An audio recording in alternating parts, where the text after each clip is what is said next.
everybody. What's up, Dan? Welcome to our East Region NCAA March Madness Men's Tournament Bracket video. We're going to start here with the Purdue versus play-in random 16 seed. We're going to go with Purdue.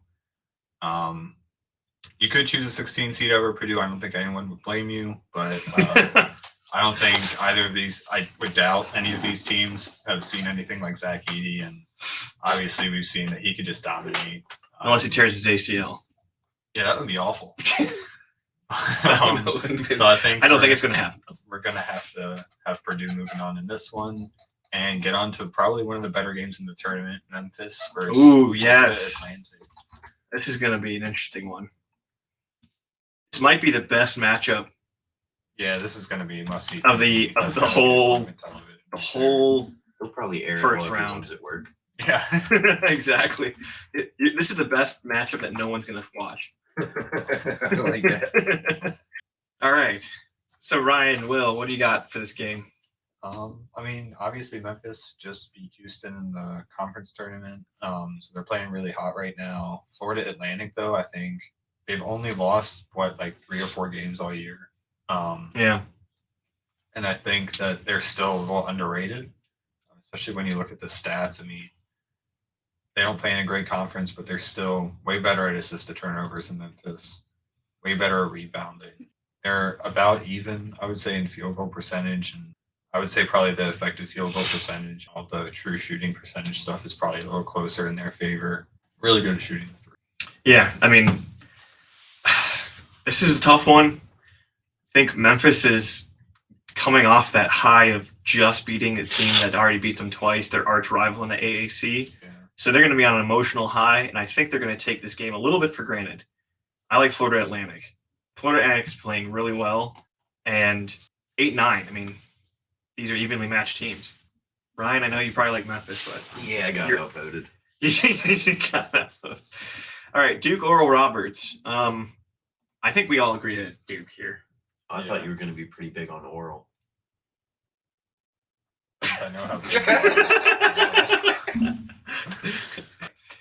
Tennessee, Louisiana. A lot of people, because of Tennessee's best player being out in Louisiana. I don't see much difficulty from that here, though. Yeah, I have to agree with Ryan. I mean, I think maybe getting past the next round, they see a little bit of resistance or probably don't make it out. But against Louisiana, a lot of people are picking Louisiana, but I don't see it either.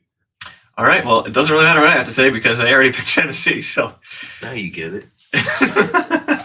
All right, Kentucky Providence. Well, I'll lead off with this one. I like Providence. Kentucky has not impressed me.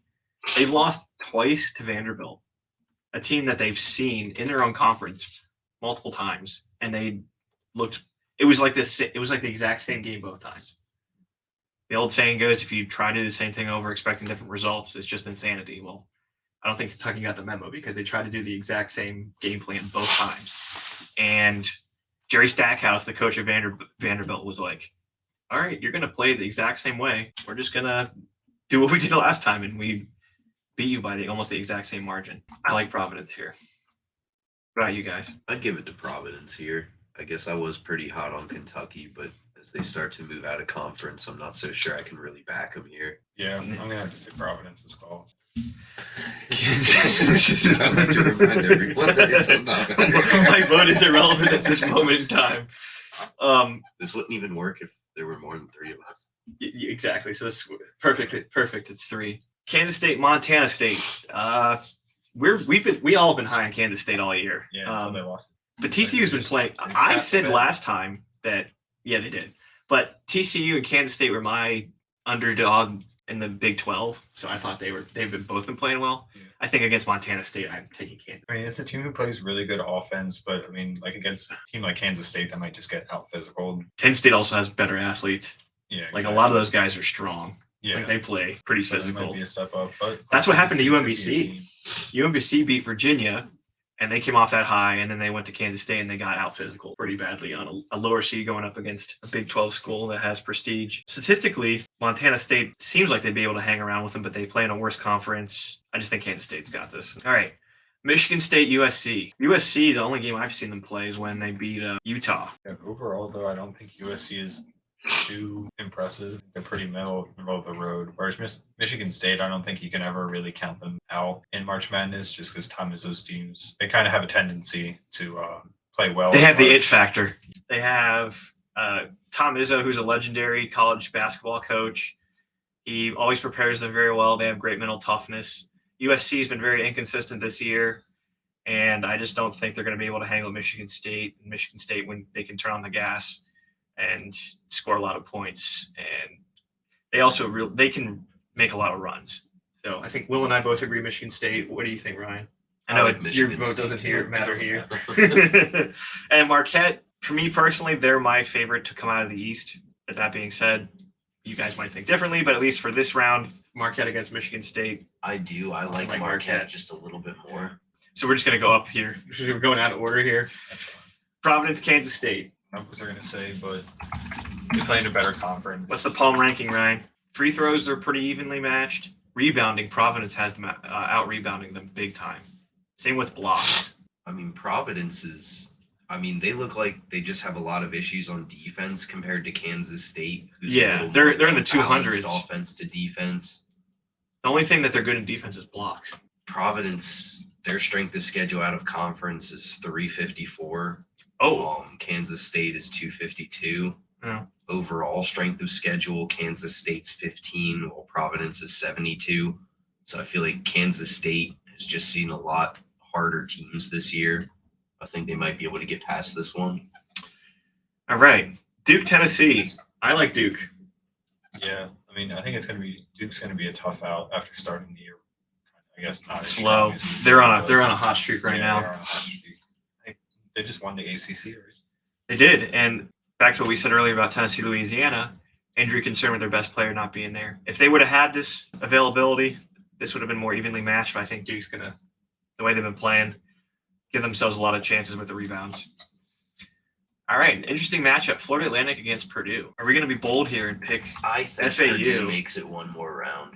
I'd give Purdue one more round, honestly. I don't know if Florida Atlantic has the height advantage to be able to deal with Edie. I don't think anybody has a height advantage to do with I think Duke could shut them up, That's true. but we'll get there.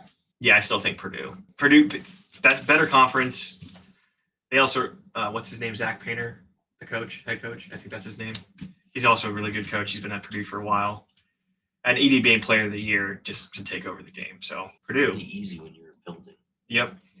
He's the size of a skyscraper. And Purdue against Duke. I actually agree with Ryan. I think Duke, because it's not just one person that they have to rely on. They have 3 or 4 really big people, and they can generate a lot of rebounds. Because if we look at here, Purdue against Duke overall with rebounds. Duke's just been playing really well too lately to kind of finish up the conference tournament going into March Madness. I think they're going to have some Rebounding margin. confidence. Purdue is first, Duke's 5th. Offensive rebounds, Duke's 17th, Purdue is 28th. And they can hang with them with rebounding. I definitely think they can beat them. Overall, I mean, I think Blocks this per is- game, 31st versus 85th. Steals per game, 268 versus 333rd. Field goal percentage and field goal attempts, they're about even. Free throw percentage, Duke has the upper hand. Defensive field goal percentage, Duke has the upper hand. Defensive points per game, almost identical. Purdue is a little bit better at not turning the ball over, but I like Duke here. I like Yeah, Duke. I mean, Duke's more physical. I think Purdue at the end of the day has a lot of trouble with those teams. All right, Marquette, Kansas State. I Marky Mark. like Marquette. Yeah. All That right. was easy. All right, this is an interesting one. Duke against Marquette. Now, I personally like Marquette to win region, but let's look at the stats here. I mean, Marquette really better on offense. I'd say Duke definitely performs better on defense.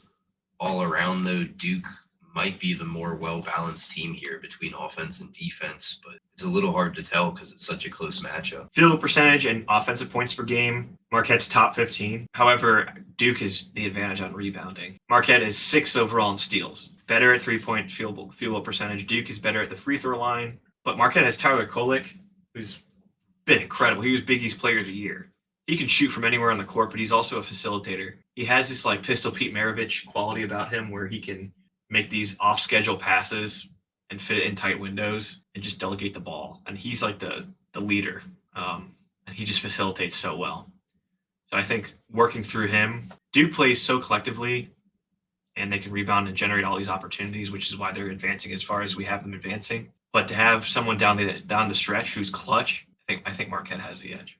I think honestly, just their ability to generate turnovers, they can kind of put a bit of a sticky situation where you get down by a lot of possession, you don't have enough offense to pick it back up. I guess one more thing I could add on Duke is I'm assuming in this matchup, Duke's going to end up being the underdog. I know in the past there's been a lot of stats that show that, Duke performs really well as the underdog at March Madness time. I think they're overall the top school that has gotten the most upsets in March Madness. But you are missing one important stat. Which one? Duck Fook. Duck Fook. Yeah, I exactly. don't know. Oh, I get it.